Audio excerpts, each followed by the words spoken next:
Now, it's 5 years since President Obama pledged to shut down Guantanamo Bay. Now that promise is one step closer to being fulfilled after a congressional deal struck in the early hours of this morning.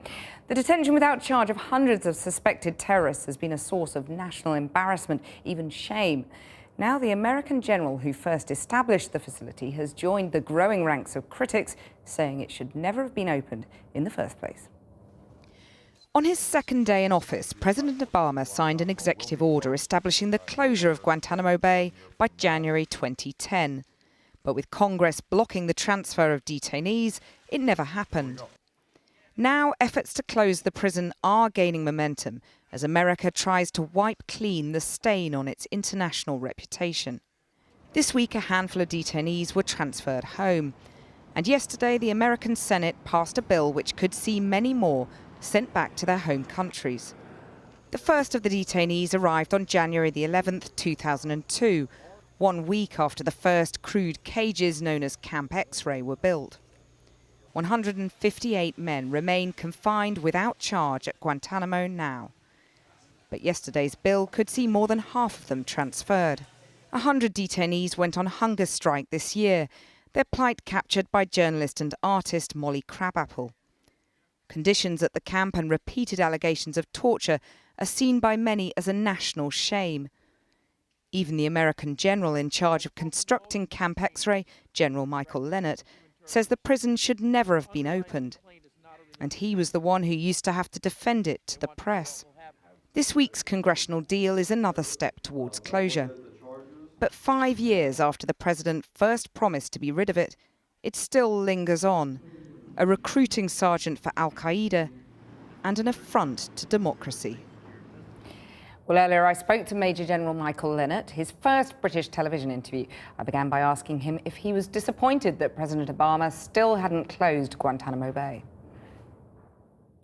You know, I don't know if it's a matter of disappointment, as I tend to be optimistic, and at least that I feel that we have legislation now that will allow the process to begin, and the ball is truly in the administration's court now to make it happen. The public position was that these were, quote, the worst of the worst. What kind of damage can some of them potentially do when they're released if there isn't the evidence to put them on trial? Let me talk first about that group that have been cleared for release. These are individuals who arguably should never have been sent to Guantanamo. They lacked, there was insufficient evidence to show that they were sufficiently involved in terrorist activities, and they really didn't possess much in the way of intelligence value. So this first group of 79 that goes back, you know, there will be some recidivism.